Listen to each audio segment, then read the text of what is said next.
Fight man in boxing, led the Flair Cops. Shout out to Goodfellas Sports TV.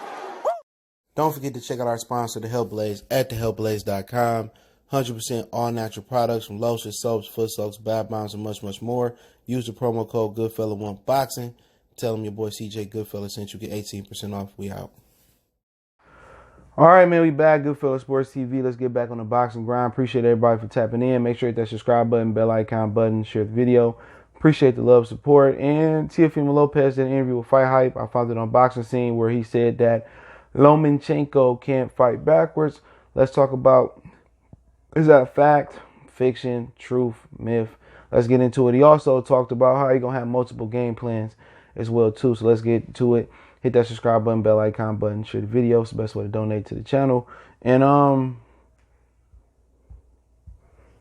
agree. I think he can't fight backwards. You know what I'm saying? Most of those European fighters can't fight backwards. You know what I'm saying? You know, Victor Postal, he can kind of fight side to side.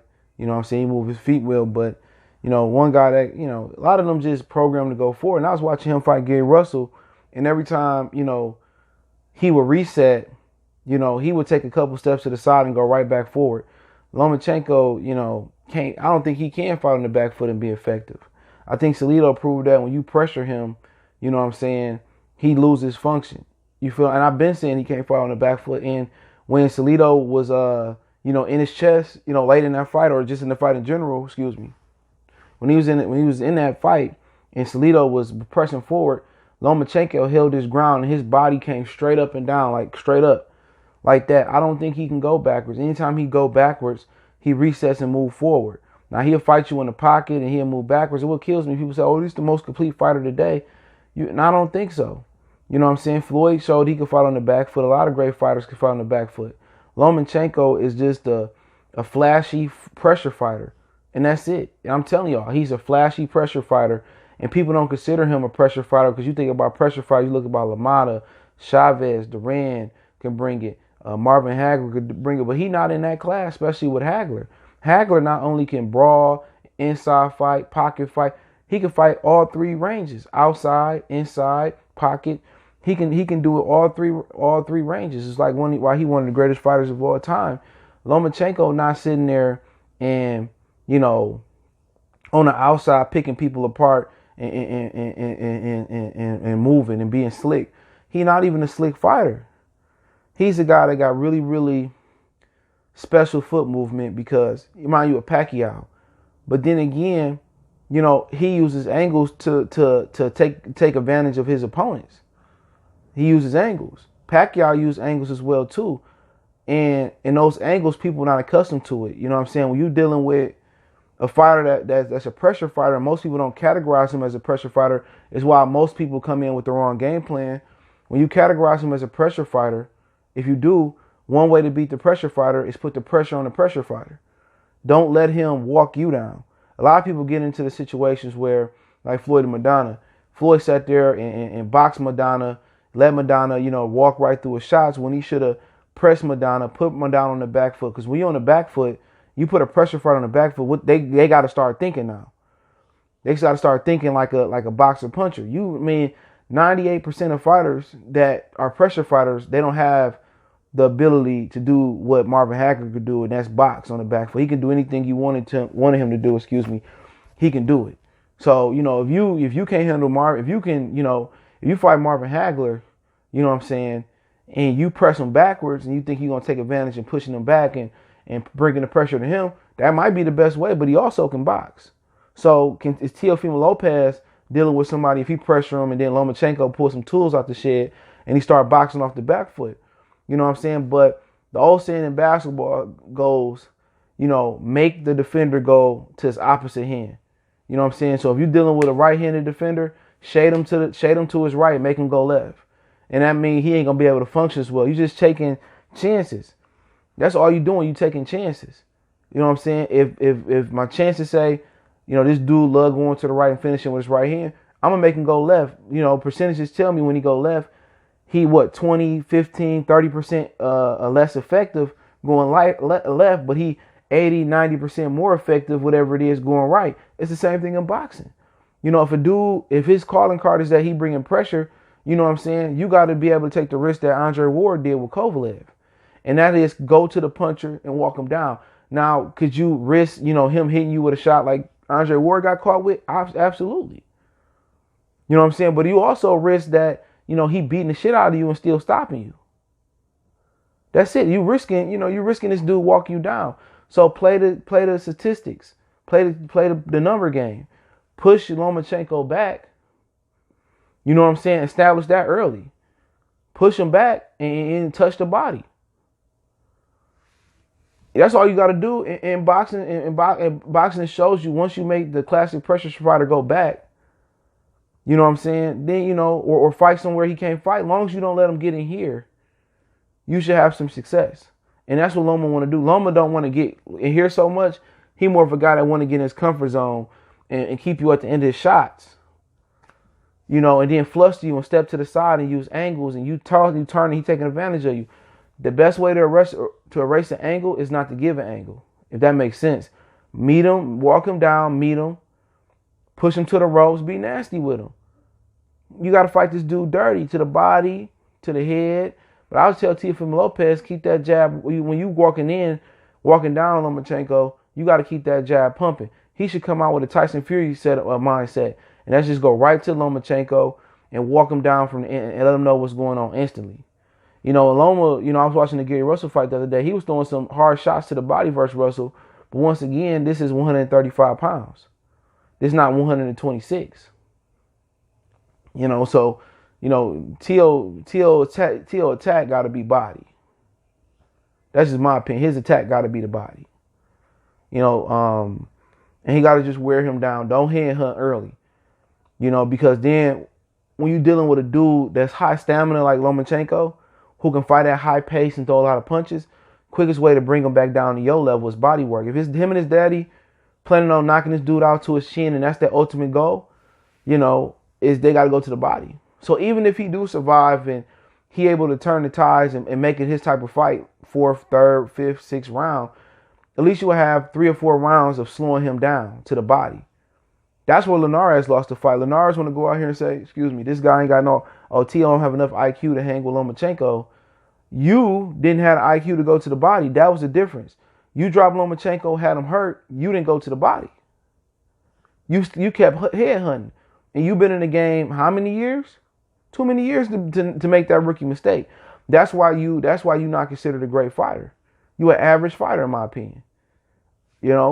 So Teo got to learn from that lesson and go to the body early on. That's going to even up the game if they go into the championship rounds. Take that air out of Lomachenko's body. And that's going to put them arms down. When them arms come down, uppercut, straight right hand, you know what I'm saying? You got that going for you. So my game plan would be, I would have brought Salido in, Chavez in, somebody like that. My game plan would have been walk him down like Fury did Wilder the second fight. Touch the body. I will not give him an angle.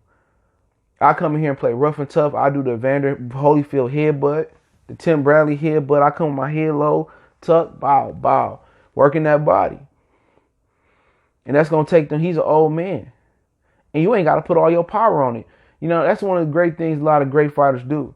A lot of great fighters, when they get into these type of big fights, they woo you in. They touch you. They make you feel comfortable with the power that they get in touch with. 2-3 rounds go by, this motherfucker ain't got no power. Let me take a chance. And then you start hitting them with that real shit. See, that's when T.O. changed the speed of his punches at. I just touch him to the body, wear it down, mixing some hard shots here and there. Then when that man started to wear down and he want to, move forward and move with his legs, he ain't going to have them legs to use those angles no more. So even if you is losing going to the 9th and 10th, 11th, 12th round, if you break him down to the body early, eventually, if you still got stamina and that power down the stretch, eventually you hit him on the chin. He also said they got a backup plan and people don't know that he can box.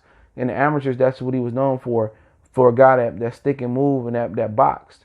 So I remember Clarissa Shields saying that in an interview with Teofimo Lopez. I forget what fight it was after. And he said a lot of people don't know Teofimo Lopez can box. So also T.O. sounded like he got a game plan where, he probably going to use his feet and try to outbox Lomachenko from the outside if, the pressure plan don't work. And, is that a good idea? I mean, He can if pressure ain't working and Loma, pushing him back or Loma still getting his way. Yeah, you know what I'm saying. That if you want to stick and move and your legs, your speed and your power, you could take advantage of him like that. You look at the guys he's been in the ring with: Gary Russell, shorter, stubbier guy, Miguel Moraga, Orlando Salido, Rocky Martinez, Jose Pedraza, Jorge Linares, Nicholas Walters.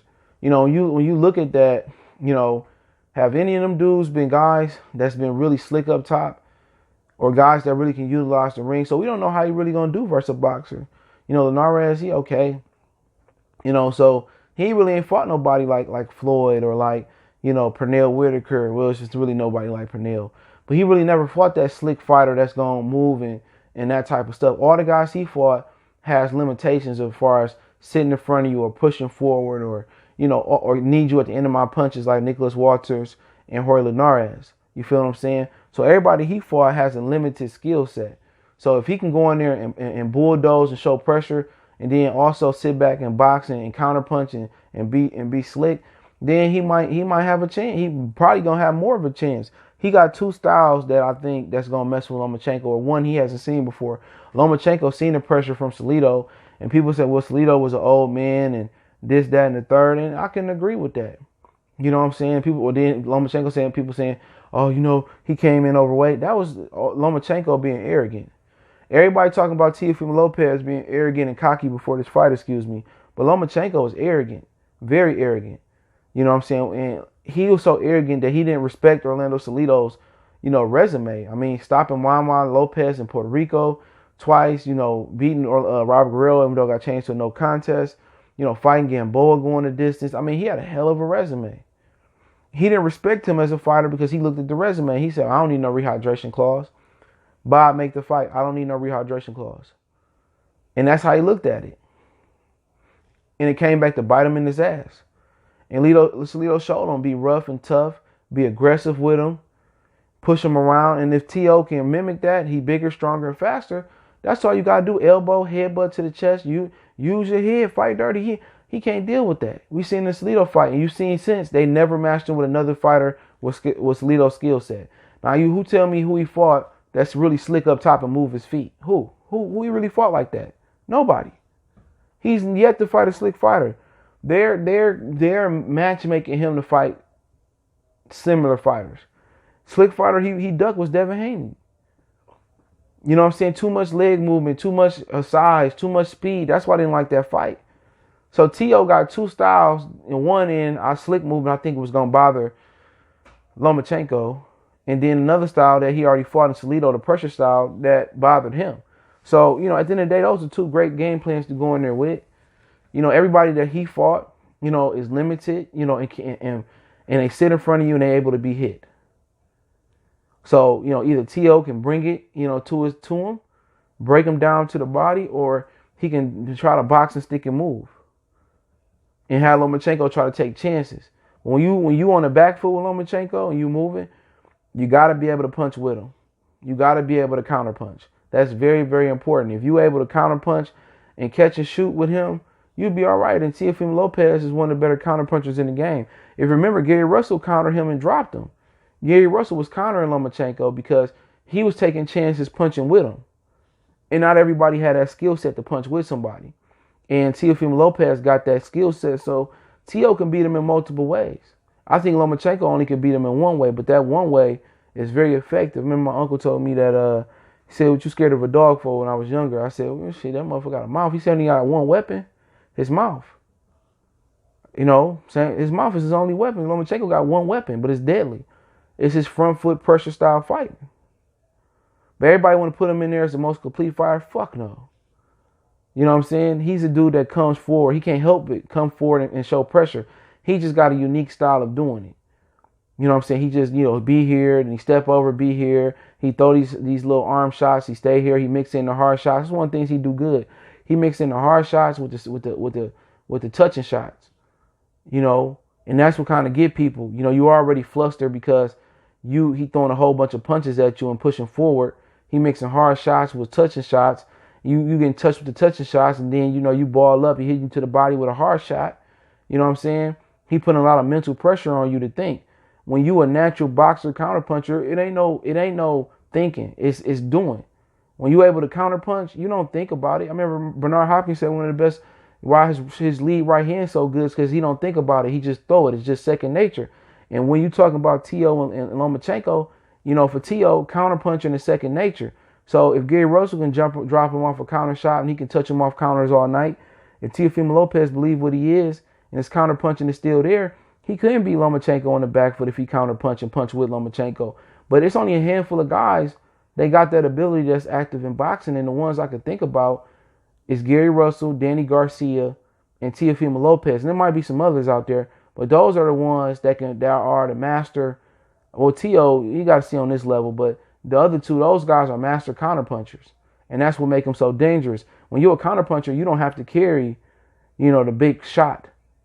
You a counterpuncher, you hit guys with shots that they don't see coming. It's about accuracy and technique and punching through the target. You see how Erickson Lubin dipped and Charlo anticipated him dipping and hit him with that, what was that, a right uppercut? That's a counter shot. He didn't have to have a lot of power on that counter shot. It was just that he threw a shot perfectly and Lubin walked into it. So if you can walk a fighter into a counter shot, you know what I'm saying, you ain't got to carry the most punching power. Because the shot they don't see coming when their muscles are relaxed is the shot that hurt them and put them out of there. So, yeah, let me know what you think about it, man. You can check the article out on Boxing Scene. He did an interview on Fight House. Shout out to Ben Thompson and them. Don't forget, we on Facebook, Instagram, Twitter. You can reach out if you have a business question, inquiry, sponsorship, video request. Keep sharing the videos. Want to make a donation to the channel. Cash App, CJ Good 313. PayPal, link in the description. Appreciate the love, support. Keep sharing the videos. One time for the one time. We gone.